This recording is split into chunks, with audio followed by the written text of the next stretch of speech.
Hello दोस्तों, स्वागत है आपका आपके अपने चैनल में। और मैं सतीश आपका स्वागत करता हूँ। टॉपिक चल रहा है हमारा हाई स्कूल का अनसॉल्व इंग्लिश का। और दो सेट हम करा चुके हैं, दूसरे सेट का आज हम ये सेक्शन बी करेंगे। 817 mm ये सेट नंबर है 2020 का। 817 mm सेक्शन ए इसका पिछली वीडियो में मैं करा चुका हूँ। और आज हम सेक्शन बी करेंगे, जो ग्रामर का पोर्शन है। पिछली वीडियो में बताया था मैंने आपको कि हाई स्कूल में जो सेक्शन बी में एग्जाम में आती है वो ग्रामर आती है। सेक्शन बी में जो पहला क्वेश्चन होता है, क्वेश्चन नंबर 10 का जो फर्स्ट होता है, उसमें हमें एक सेंटेंस होता है जो रीऑर्डिंग करना होता है, पुनः व्यवस्थित करना होता है। वो टूटा फूटा होता है और उसको हमें क्या होता है, जमाना होता है। अगर आम भाषा में कहें, जैसे कि ये दे रखा है, they great respect their should for elders have. तो ये सेंटेंस क्या है, ये ऑर्डर में नहीं है, ठीक है। तो हमें इसको क्या करना है, रिवॉर्डिंग करना है, इसको जमाना है। अब रिवॉर्डिंग करेंगे कैसे, पिछली वीडियो में बताया था मैंने, फिर बता रहा हूँ। जो नए बच्चे जुड़े हैं वो पिछली वीडियो देख सकते हैं, और जो पहले सेट हमने कराए हैं उनको समझ सकते हैं। तो रिवॉर्डिंग कैसे करते हैं फिर दोबारा बताते हैं। सबसे पहले जो ये वर्ड दे रखे हैं इनको केयरफुली पढ़ो, और ये जो सेंटेंस दे रखा है इसको पढ़कर आप अनुमान लगाओ, गैस करो कि ये सेंटेंस कौन से टेंस में है। तो जैसा कि मैं देख पा रहा हूँ, पढ़ पा रहा हूँ, ये सेंटेंस जो है ये मॉडल वर्ब शुड का यूज है इसमें, ठीक है ना। तो यहाँ पे मॉडल वर्ब शुड का यूज का सेंटेंस है। अब सब्जेक्ट को देखते हैं, सब्जेक्ट क्या होगा। सब्जेक्ट यहाँ पे दे अलग चमक रहा है, क्लियर है बिल्कुल। तो दे क्या हो जाएगा, इसका सब्जेक्ट हो जाएगा। और शुड क्या हो जाएगी, हेल्पिंग वर्ब। हैव भी एक हेल्पिंग वर्ब होती है, लेकिन जब शुड के साथ हैव लगेगा तो ये हेल्पिंग वर्ब नहीं होगी, मेन वर्ब भी होती है। हैव हेल्पिंग वर्ब का भी काम करती है और ज़रूरत पड़ने पर मेन वर्ब का भी काम करती है। तो यहाँ पे इस सेंटेंस में हैव क्या करेगी, ये मेन वर्ब का काम करेगी। तो जब हम इसका रिवॉर्डिंग करेंगे बच्चों, तो क्या होगा रिवॉर्डिंग, ऐसे आप सेक्शन भी डाल लेंगे अपनी कॉपी में। जो इंटरमीडिएट हाई स्कूल की जो कॉपी होगी, आप जब एग्ज़ाम में बैठेंगे, रिवॉर्डिंग हेडिंग डालेंगे आप, और क्वेश्चन नंबर डालेंगे इधर सब। तो हम क्या लिख देंगे इधर, ये they should have, they should have. उसके बाद हमें क्या लिखना है, they should have great respect, they should have great respect. उन्हें रखना चाहिए, शुड मिस चाहिए होता है, हैव मिस रखना, उन्हें रखना चाहिए ग्रेट रेस्पेक्ट, महान सम्मान। फॉर आएगा फिर देयर एल्डर्स, एल्डर्स कहते हैं बड़ों के लिए, जो अपने हमारे बड़े होते हैं, हमसे बड़े। तो उन्हें महान सम्मान रखना चाहिए, बड़ा सम्मान रखना चाहिए। फॉर मीन्स लिए, their elders, their possessive case है जो दे के साथ यूज हुआ है। तो उन्हें अपने बड़ों के लिए महान सम्मान रखना चाहिए, ठीक है बच्चों। तो ये हमारा क्या हो जाएगा, रिवॉर्डिंग हो जाएगा, सेंटेंस सही से जम जाएगा, ठीक है। नेक्स्ट देखते हैं, नेक्स्ट क्वेश्चन क्या कह रहा है। बी में क्या कह रहा है, did you complete your work yesterday, क्या तुमने कल अपना कार्य पूरा किया था। चेंज इनटू पैसिव वॉइस, तो पैसिव वॉइस में बदलना है, ठीक है ना। तो ये आपको पैसिव वॉइस बनानी है।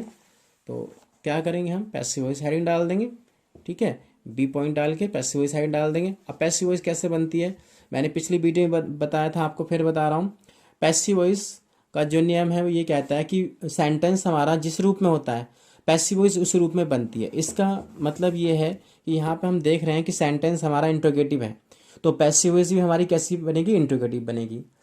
अब इसके बाद पहला नियम तो ये हो गया। दूसरी बात क्या है कि जब हम पैसिव वॉइस बनाते हैं तो ऑब्जेक्ट को सब्जेक्ट बनाते हैं। ऑब्जेक्ट को क्या बनाते हैं, सब्जेक्ट। इस सेंटेंस में ऑब्जेक्ट क्या है, योर वर्क। तो योर वर्क को हम क्या बनाएंगे, सब्जेक्ट बनाएंगे। दूसरी बात, इससे अगला नियम क्या लगता है इसमें, कि अगले टेंस की हेल्पिंग वर्ब का यूज करते हैं। अगले टेंस की हेल्पिंग वर्ब का यूज करते हैं, जैसे कि ये वाक्य कौन से टेंस का है, पास्ट इंडेफिनिट का, डिड से पता चल रहा है हमें। तो जब हम इसकी पैसिव वॉइस बनाएंगे तो सहायक क्रिया जो आएगी वो पास्ट कंटिन्यूअस की आएगी, ठीक है ना बच्चों। और वो हेल्पिंग वर्ब, वो सहायक क्रिया वाक्य के स्टार्टिंग में आएगी, क्योंकि वाक्य इंट्रोगेटिव है तो पैसिव वॉइस भी इंट्रोगेटिव ही बनेगी। तो वाज आ जाएगा सुर में। क्यों आएगा वाज, क्योंकि योर वर्क हमारा सिंगुलर है, एक वचन है, ठीक है ना। अगर प्लूरल होता तो हम वाज की जगह बर लगा देते। तो वाज योर वर्क। उसके बाद अगला नियम लगता है, पैसिव जब हम बनाते हैं तो हमेशा वर्ब की थर्ड फॉर्म का यूज होता है। तो कंप्लीट की थर्ड फॉर्म हो जाएगी कंप्लीटेड, ठीक है। उसके बाद यस्टरडे आ जाएगा एक्स्ट्रा वर्ड, और लास्ट में सब्जेक्ट को ऑब्जेक्ट में बदलकर हम कहीं जोड़ देते हैं वाई से।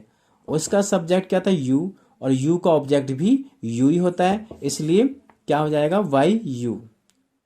Was your work completed yesterday by you. ये जो यस्टरडे है बच्चों, ये आप यहाँ भी लिख सकते हैं और लास्ट में लिख सकते हैं, ठीक है ना, दोनों तरीके से ही ठीक है। Was your work completed yesterday by you, ठीक है। बट मोस्टली क्या होता है, ये एक्स्ट्रा वर्ड बाई यू से, मतलब बाई से पहले ही आ जाते हैं, ठीक है। ये आपकी पैसिव वॉइस होगी। नेक्स्ट क्वेश्चन की तरफ बढ़ते हैं। Mohan said to me, Mohan ने मुझसे कहा, are you writing a letter, क्या तुम एक पत्र लिख रहे हो। ये क्या कह रहा है भाई, चेंज इनटू इनडायरेक्ट स्पीच। ये हमें इनडायरेक्ट बनानी है बच्चों। तो डायरेक्ट आपने पढ़ी होगी, नहीं पढ़ी है तो वह हमारे चैनल को सब्सक्राइब कीजिए और हमारी पिछली वीडियो देखिए, आपको सब मिल जाएगा, ठीक है। तो ये हमें इनडायरेक्ट बनानी है। अब जैसे कि हम सेंटेंस पढ़ रहे हैं, ये are you writing a letter, ये कैसा है, एक प्रश्नवाचक सेंटेंस है, ठीक है। तो जब इंट्रोगेटिव सेंटेंस की हम इनडायरेक्ट बनाते हैं बच्चों, तो रिपोर्टिंग वर्ब के सैड या सैड टू को हम आस्ट में बदल देते हैं, ठीक है ना। तो वही हमने किया है, मोहन सैड टू को आस्ट में बदल दिया, आस्क्ड मी। कंजक्शन इफ का यूज करते हैं इंट्रोगेटिव सेंटेंस में, कंजक्शन इफ या वेदर लगाते हैं। हम इफ भी लगा सकते हैं और वेदर भी लगा सकते हैं, ठीक है। तो इफ छोटा वर्ड है, मैंने इफ लगा दिया, आप वेदर भी लगा सकते हैं, ठीक है। और सेंटेंस जो होता है इंट्रोगेटिव, उसको असर्टिव की तरह बनाते हैं। असर्टिव मतलब उस वाक्य को साधारण करके बनाते हैं। अब ये जैसे इंट्रोगेटिव था, तो इसको इंट्रोगेटिव का इंट्रोगेटिव नहीं बनाएंगे, इसको हम असर्टिव की तरह बनाएंगे, साधारण बनाएंगे। तो साधारण के लिए पहले कर्ता आएगा, सब्जेक्ट आएगा। तो हमारा सब्जेक्ट क्या है, यू है। बट बच्चों यहाँ पे एक बात समझ लीजिए, इंपॉर्टेंट बात है कि जब हम इंडायरेक्ट बनाते हैं तो यू को रिपोर्टिंग वर्ब के कर्म से बदलते हैं। रिपोर्टिंग वर्ब का कर्म क्या है, मी। तो मी से यू बदलेगा तो क्या हो जाएगा, सब्जेक्ट हमारा हो जाएगा आई।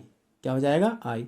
यहाँ पे थोड़ा सा रिवाइज कर लेते हैं, जिनको नहीं पता है उनको बता देता हूँ कि जब डायरेक्ट से इनडायरेक्ट बनाते हैं तो पर्सन बदलते हैं। कितने पर्सन बदलते हैं, 2। और पर्सन होते कितने हैं, 3। फर्स्ट पर्सन, सेकंड पर्सन और थर्ड पर्सन। फर्स्ट पर्सन होता है आई और सेकंड पर्सन होता है यू। फर्स्ट पर्सन में सॉरी आई और बी होते हैं, सॉरी फर्स्ट पर्सन में क्या होते हैं, आई और बी। और सेकंड पर्सन में क्या होता है, यू, ठीक है। थर्ड पर्सन में बाकी सब आते हैं।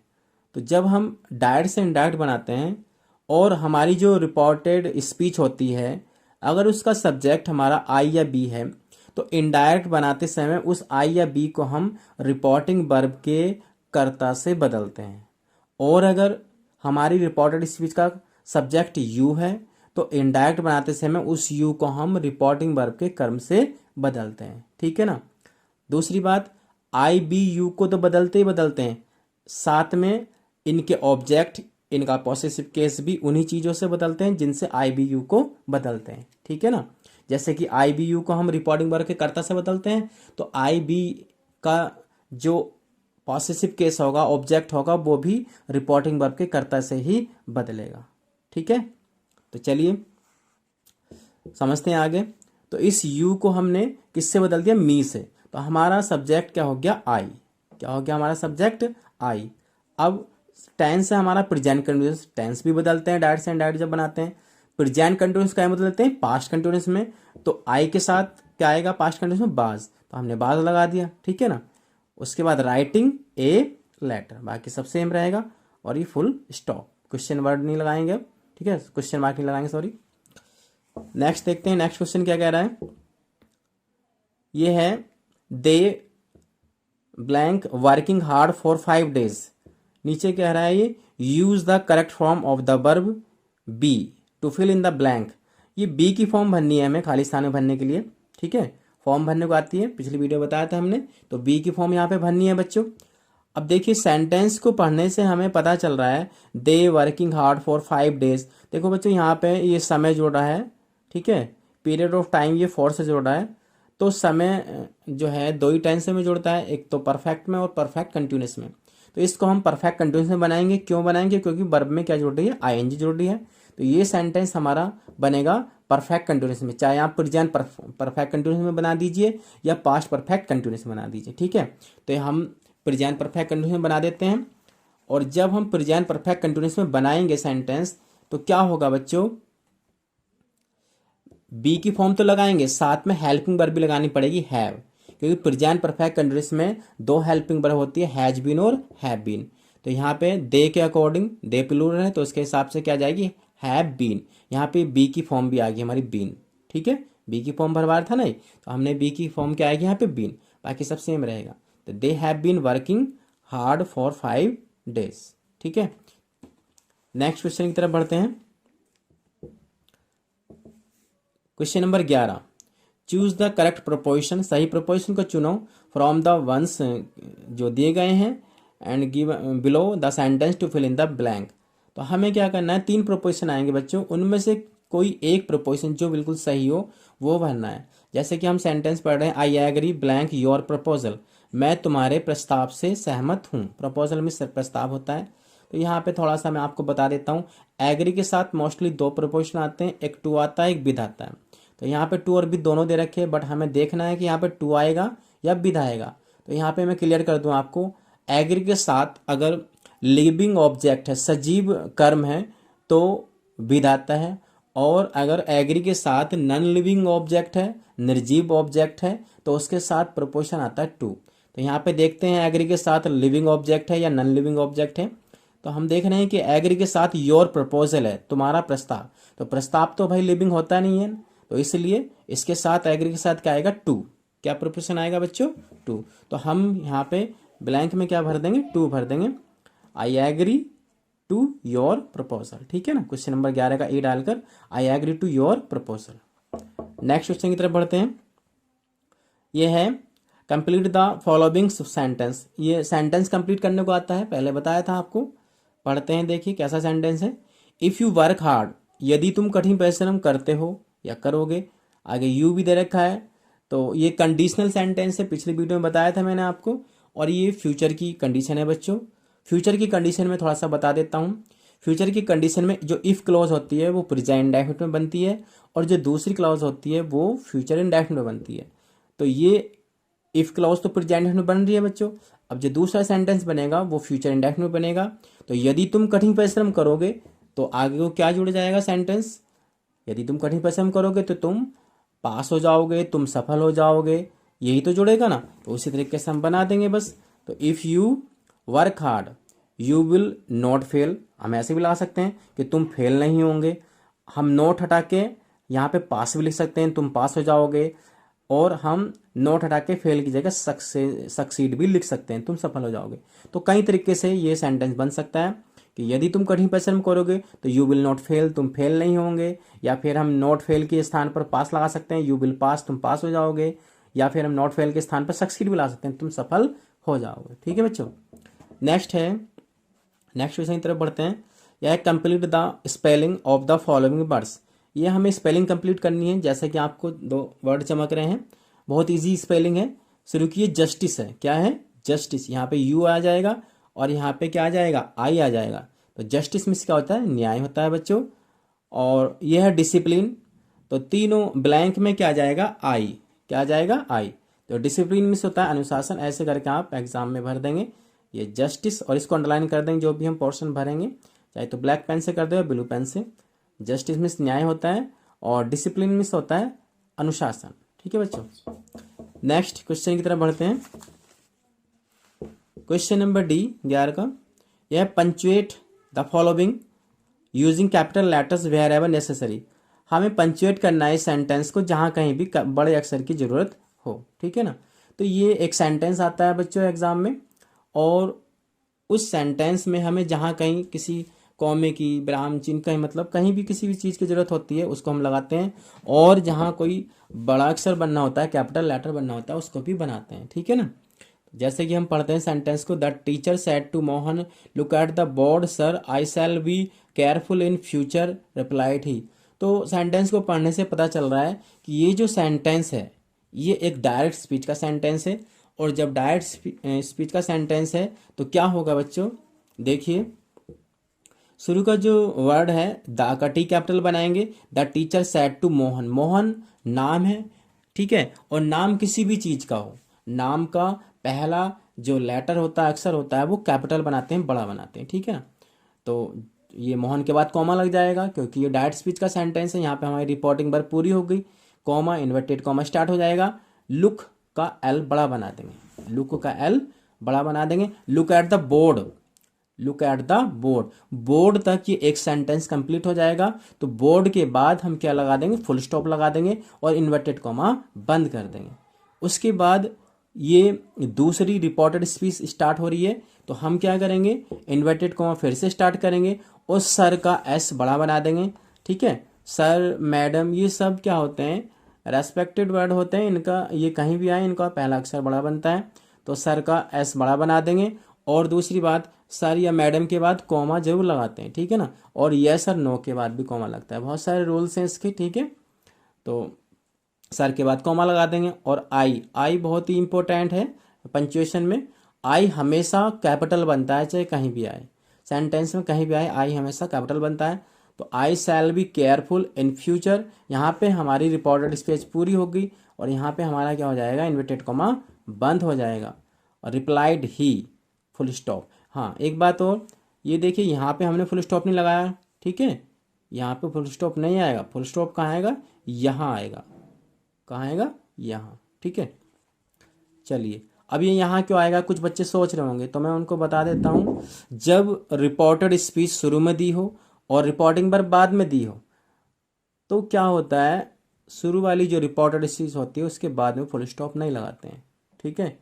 फिर समझ लीजिए, अगर रिपोर्टेड स्पीच शुरू में दे रखी है और रिपोर्टिंग वर्ब बाद में दे रखी है, तो रिपोर्टेड स्पीच के बाद में फुल स्टॉप नहीं लगता है, बस रिपोर्टिंग वर्ब के बाद में ही लगता है, ठीक है। चलिए नेक्स्ट क्वेश्चन की तरफ बढ़ते हैं। क्वेश्चन नंबर 12 जो है, अर्थ बता देता हूँ थोड़ा इसका। The teacher said to Mohan, teacher ने मोहन से कहा, look at the board, board पर देखो। Sir I shall be careful, श्रीमान जी मैं केयरफुल रहूँगा, सावधान रहूँगा। इन फ्यूचर, भविष्य में। रिप्लाइड ही, उसने जवाब दिया, ठीक है, ये इसका अर्थ था। क्वेश्चन नंबर 12, ये आपकी स्टोरी है बच्चों, बहुत ईजी स्टोरी है, ठीक है। तो बनाते हैं। मैंने आपको पहले ही बताया था, स्टोरी बनाने का कोई तरीका नहीं होता। स्टोरी बनाने के लिए देखिए बहुत सारे तरीके यूज़ करने होते हैं, कोई एक तरीका नहीं होता। स्टोरी में रूल्स की क्या होती है, खिचड़ी पकती है। आपको ग्रामर के tense, active passive, there, it का प्रयोग, ये सारी चीज़ें, प्रोपोजिशन, आर्टिकल वगैरह सब आने चाहिए, ठीक है ना। तो इसके लिए आपको जो है रेगुलर क्लास लेनी पड़ेगी और स्टेप बाय स्टेप पढ़ना पड़ेगा, ठीक है। फिर भी हाई स्कूल में इतनी टफ स्टोरी नहीं आती है, ईजी आती है, ठीक है। तो चलिए स्टार्ट करते हैं। एक ईमानदार व्यक्ति सदैव न्याय और सच्चाई के पथ का अनुसरण करता है। तो देखिए यहाँ पे जो सेंटेंस है प्रेजेंट डेफिनेट का, और इसका सब्जेक्ट क्या है, एक ईमानदारी व्यक्ति, ठीक है। तो यहाँ पे हम जब इसको स्टोरी को बनाएंगे तो क्या हो जाएगा, एन ऑनेस्ट मैन, ठीक है। ऑनेस्ट में किसका प्रोनाउंसिएशन है, बॉबिल का, इसलिए ए नहीं आएगा, क्या आएगा, एन आएगा। ये भी एक इंपॉर्टेंट बात है, ठीक है। कभी आप लोग सोच रहे हो एच है यहाँ पे, ऑनेस्ट बोलते हैं इसको, हॉनेस्ट नहीं बोलते, इसलिए एन आएगा। एन ऑनेस्ट मैन ऑलवेज, हमेशा ही क्या आ जाएगी, ऑलवेज। अब मेन वर्ब क्या है इसमें, अनुसरण करना। तो अनुसरण करने की होती है फॉलो, क्या होती है बच्चों, फॉलो। फॉलो में हम एस जोड़ेंगे, एस एस फॉर्म का यूज होगा। क्यों होगा, क्योंकि ये प्रेजेंट डेफिनेट का सेंटेंस है और प्रेजेंट डेफिनेट जो टेंस होता है वो ये कहता है अगर हमारा सब्जेक्ट एक वचन हो और हमारा जो सेंटेंस है वो कैसा हो, सिंपल हो, तो हम क्या करते हैं, मुख्य क्रिया में एस एस जोड़ देते हैं। तो यहाँ पर हमारा सब्जेक्ट जो है वो एक वचन और सेंटेंस हमारा सिंपल है, इसलिए हम मुख्य क्रिया में एस एस जोड़ेंगे, ठीक है। तो फॉलोज, अनुसरण करता है, क्या का अनुसरण करता है एक ईमानदार आदमी, न्याय और सच्चाई के पथ का। तो पहले क्या आएगी, पथ की, ठीक है, किसकी अंग्रेजी आएगी, पथ की। तो follows the way of justice and truth. तो an honest man always follows the way of justice and truth, ठीक है। नेक्स्ट सेंटेंस, वह कभी किसी को धोखा नहीं देता है। ये भी क्या है, प्रेजेंट डेफिनेट का ही सेंटेंस है और यहाँ भी हमारा सब्जेक्ट एक वचन है, ठीक है। तो यहाँ भी मुख्य क्रिया में जो मेन वर्ब है उसमें हम एस एस जोड़ेंगे। क्यों जोड़ेंगे बच्चों, ये प्रेजेंट डेफिनेट का रूल है कि यदि हमारा सब्जेक्ट एक वचन हो और उस सेंटेंस में नेवर का यूज करना हो और वो सेंटेंस हमारा इंट्रोगेटिव ना हो, तो भी हम क्या करते हैं, मेन वर्ब में एस एस जोड़ते हैं, ठीक है। तो यहाँ भी हम मेन वर्ब में एस एस जोड़ेंगे। तो ही नेवर, वर्ब मुख्य क्रिया क्या यहाँ पे, धोखा देना। तो धोखा देने की होती चीट, चीट में हम एस जोड़ देंगे। ही नेवर चीट्स, और किसी को क्या जाएगी, एनी बॉडी, एनी बॉडी भी ला सकते हैं और एनी वन भी ला सकते हैं हम, ठीक है ना। नेक्स्ट सेंटेंस हमारा ईमानदारी सच्चे सुख व शांति का स्रोत है। ये सिंपल सेंटेंस है और यहाँ पे जो सब्जेक्ट है करता है वो ईमानदारी है। ठीक है बच्चों, तो ईमानदारी को हम सब्जेक्ट बनाएंगे। ठीक है, इस तरीके से ऑनेस्टी, ऑनेस्ट विथ ईमानदार होता है, तो ऑनेस्टी में क्या हो जाएगी, ईमानदारी। तो ये सेंटेंस है हमारा ईमानदारी सच्चे सुख व शांति का स्रोत है। तो यहाँ पे ये सिंपल सेंटेंस है और सब्जेक्ट क्या है हमारा, ईमानदारी। ठीक है, तो ये हो जाएगा honesty is the source. Source means होता है स्रोत, ये जो स्रोत है, स्रोत की इंग्लिश होती है सोर्स। तो ऑनेस्टी इज द सोर्स, ईमानदारी है स्रोत किसका, ऑफ ट्रू प्लीजर, सच्चे सुख, प्लीजर में सुख होता है, एंड पीस और शांति। ईमानदारी सच्चे सुख और शांति का स्रोत होती है। ठीक है, नेक्स्ट सेंटेंस है उसके लिए ईमानदारी ही सबसे उत्तम नीति है। ये भी सिंपल सेंटेंस है, तो ईमानदारी को ही सब्जेक्ट बनाएंगे। Honesty is the best policy, सबसे उत्तम, यानी कि यहाँ पे सुपरलेटिव डिग्री का यूज होगा। गुड मीन्स अच्छा होता है, बेटर मीन्स अधिक अच्छा, और बेस्ट माने सबसे अच्छा। तो honesty is the best policy for him. ठीक है, तो ये आपकी स्टोरी थी बच्चों, उम्मीद करता हूँ समझ में आ गई होगी आपको। नेक्स्ट क्वेश्चन है क्वेश्चन नंबर 13। ये एप्लीकेशन है, राइट एन एप्लीकेशन, एक एप्लीकेशन को टू द प्रिंसिपल, प्रधानाचार्य को ऑफ योर कॉलेज, अपने कॉलेज के, रिक्वेस्टिंग हिम, उनसे प्रार्थना करते हुए, टू ग्रांट यू, तुम्हें प्रदान करने के लिए, फुल फी कंसेशन, पूरी फीस माफी। ठीक है, do not right your name और रोल नंबर। ठीक है, नाम और रोल नंबर हमें एप्लीकेशन में नहीं लिखना होता है। देखो बच्चों, क्वेश्चन नंबर 13 में एक एप्लीकेशन आती है मोस्टली और एक लेटर आता है। तो यहाँ पे हम केवल एप्लीकेशन को डिस्कस करेंगे। एप्लीकेशन मैंने लिखी है इजी लैंग्वेज में, लेटर नहीं लिखा है बिकॉज लेटर भी इजी है बट वीडियो थोड़ा लंबा हो जाएगा। ठीक है, तो एप्लीकेशंस को डिस्कस कर लेते हैं। आपको अपने प्रधानाचार्य को एक एप्लीकेशन लिखनी है और उनसे कहना है कि भाई पूरी फीस माफ़ी कीजिए। तो अब फीस माफ़ी की एप्लीकेशन कैसे लिखते हैं बच्चों, बहुत इजी है। सबसे पहले तो आपको पता होना चाहिए कि फीस माफ़ी कब दी जाती है। देखिए, कोई भी कॉलेज या कोई भी प्रधानाचार्य आपको फीस माफ़ी जब देंगे, फीस जब माफ़ करेंगे, एक तो आपका व्यवहार अच्छा हो, आप पढ़ने में अच्छे हो, और आपके घर की जो हालत है वो कैसी हो, पुअर हो, गरीब हो। ठीक है ना, तो वही चीज़ें हम अपने एप्लीकेशन में शो करेंगे, दिखाएंगे। ठीक है, तो इस टाइप से एप्लीकेशन लिखते हैं। आप सबको पता है क्या लिखने का ढंग होता है।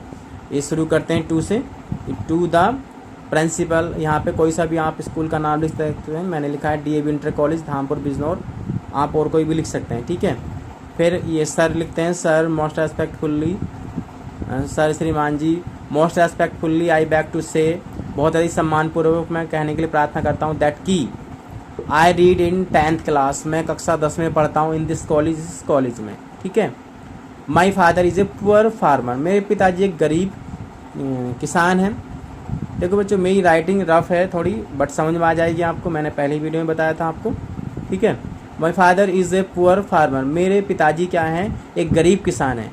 तो भाई हमें फीस माफ़ी चाहिए, तो थोड़ा सा हम अपने परिवार को, अपने फादर को क्या दिखाएंगे, गरीब दिखाएंगे। तो मेरे पिताजी एक गरीब किसान हैं। ही कैन नॉट पे माई स्कूल फी, वो मेरी स्कूल की फ़ीस को पे नहीं कर सकते। पे मिस होता है चुकाना, भुगतान करना। देयर आर 10 मेंबर्स, 10 मेंबर्स हैं। देयर का यूज़ करा, ये सेंटेंस है देयर का। जब किसी वाक्य में किसी चीज़ का होना या ना होना दिखाया जाता है तो उस सेंटेंस में हम अपनी तरफ से करता देयर लगाते हैं। ठीक है बच्चों, देयर की वीडियो मैंने बनाई है, अगर आपको देखनी है तो आप अपना हमारे वीडियो में जाके सर्च कर सकते हैं। ठीक है, तो देयर आर 10 मेंबर्स, 10 सदस्य हैं। इन माई फैमिली, मेरे परिवार में। तो ये भी हम बता रहे हैं कि भाई परिवार हमारा क्या है, लंबा चौड़ा है, तो इसलिए भी मुझे क्या है, फीस माफ़ी चाहिए। I am a good player of cricket, मैं क्रिकेट का एक अच्छा खिलाड़ी हूँ। अब आप अपनी विशेषता बता रहे हैं कि भाई मैं क्रिकेट का एक अच्छा खिलाड़ी हूँ। आई ऑलवेज स्टैंड फर्स्ट, मैं हमेशा प्रथम आता हूँ। स्टैंड फर्स्ट कहते हैं प्रथम आना, और स्टैंड सेकंड द्वितीय आना। इन माई क्लास, अपनी कक्षा में। तो देखिए, आपको अपने आप को अच्छा दिखाना पड़ेगा, अपने घर की हालत को गरीब दिखाना पड़ेगा, तभी आपको फीस में कंसेशन मिल सकता है। तो उसी के हिसाब से एप्लीकेशन लिखी जाएगी ये। I always stand first in my class. ठीक है, सो आई रिक्वेस्ट यू, इसलिए मैं आपसे प्रार्थना करता हूँ, to grant me full fee concession, पूरी फीस माफ़ी करने के लिए। ठीक है, आई शैल नेवर फॉरगेट, मैं कभी नहीं भूलूंगा, योर काइंडनेस, आपकी दयालुता। काइंडनेस में दयालुता होता है या कृपा। ठीक है, योर्स ऑबिडेंटली, आपका आज्ञाकारी, नाम वगैरह तो लिखेंगे नहीं ना, रोल नंबर XYZ डाल देंगे, ठीक है, और इधर डेट डाल के हेडिंग छोड़ देंगे, ठीक है बच्चों। ये क्या था, आपका एप्लीकेशन था। जो बच्चे लिखना चाहते हैं वो स्क्रीनशॉट ले सकते हैं या वीडियो को देखते देखते भी लिख सकते हैं, ठीक है। नेक्स्ट क्वेश्चन की तरफ बढ़ते हैं। Question number 14। क्वेश्चन नंबर 14 में क्या है, ऐसे आता है बच्चों, लिखा हुआ है right A composition on one of the following topics, निम्नलिखित टॉपिक में एक पर आपको एक रचना लिखनी है इन अबाउट 60 वर्ड्स, लगभग 60 शब्दों में, ठीक है, लगभग 60 शब्दों का आपको ऐसे लिखना है। Points are given below, points नीचे दिए गए हैं फॉर ईच टॉपिक, प्रत्येक टॉपिक के लिए, टू डेवलप द कंपोजिशन, रचना की जो है रचना को बनाने के लिए या विकसित करने के लिए। यानी कि क्वेश्चन नंबर 14 में बच्चों ये आपके ऐसे आएंगे 3, कोई सा एक ऐसे जो आपको इजी लगे उसको आपको लिखना है, और इसके नीचे पॉइंट्स दिए गए हैं, इन पॉइंट्स का यूज़ करके आप अपनी ऐसे को कंप्लीट कर सकते हैं। ऐसे मैंने पिछली वीडियो में लिखे थे बच्चों, और इस वीडियो में मैं ऐसे नहीं लिख रहा हूँ, बहुत ईजी ऐसे है। आप माई इंग्लिश टीचर पर एक ऐसे लिख सकते हैं, बहुत ईजी है। और पहला है ये a visit to a holy place, एक यात्रा पवित्र स्थान की, ये भी बहुत ईजी है, ठीक है। भाई इंग्लिश टीचर, मेरे इंग्लिश के अध्यापक, कितना ईजी है, सबसे ईजी भी यही है। इसमें नेम लिख देंगे, उनका ड्रेस लिख देंगे, वो ड्रेस कैसी पहनते हैं, पंचुअलिटी एंड बिहेवियर, और उनकी कैसे बिहेवियर है, कैसे वो बात करते हैं, कैसा व्यवहार है, हिज हर क्वालिटीज़, उनके गुण क्या हैं, इसमें आप दुनिया भर की क्वालिटीज़ उनके बारे में लिख सकते हैं। एंड लास्ट में क्या लिखा जाता है, कंक्लूजन। कंक्लूजन का मतलब होता है निष्कर्ष या परिणाम। उसमें आप लिख देंगे कि भाई इस तरह से आपके जो टीचर हैं कैसे हैं वो, और उनके बारे में क्या कहा जा सकता है, ठीक है। ये है द एनुअल फंक्शन, वार्षिक समारोह ऑफ योर कॉलेज, तुम्हारे कॉलेज का, तो अपने कॉलेज का जो वार्षिक समारोह होता है उसके बारे में आप लिख सकते हैं।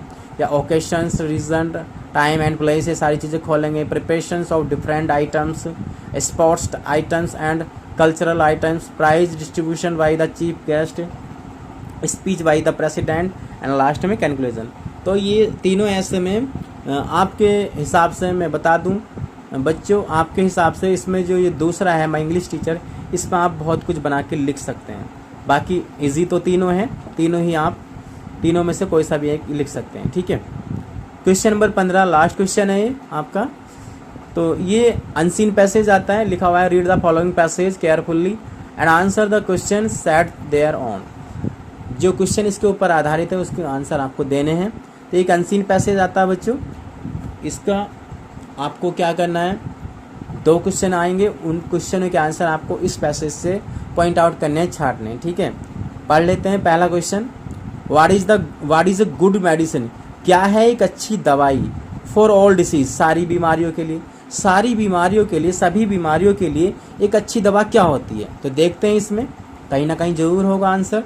Patience is better than wisdom, patience जो होता है वो बुद्धिमानी से अधिक अच्छा होता है। N ounce of patience is worth A pound of brains, देखिए कितनी अच्छी बात बताई गई है। पेशेंस का एक आउंस क्या होता है, वो योग्य होता है ब्रेन के 1 पाउंड से, ठीक है। All man patience but only a few can practice, सभी लोग, पेशेंस मीन्स धैर्य होता है बच्चों, क्या होता है, धैर्य। सभी लोग पेशेंस की प्रशंसा करते हैं, लेकिन कुछ ही लोग क्या करते हैं, उसको फॉलो करते हैं, उसकी प्रैक्टिस करते हैं। इट इज़ ए मेडिसिन, यह एक दवा होती है, विच इज़ गुड, जो अच्छी होती है, फॉर ऑल डिसीजेज, सारी बीमारियों के लिए। तो हमारा जो आंसर मिल चुका है पहले क्वेश्चन का, यही पूछ रहा था कि एक अच्छी दवा क्या है सारी बीमारियों के लिए, तो क्या है वो, पेशेंस है। तो बस क्या करेंगे हम बच्चों,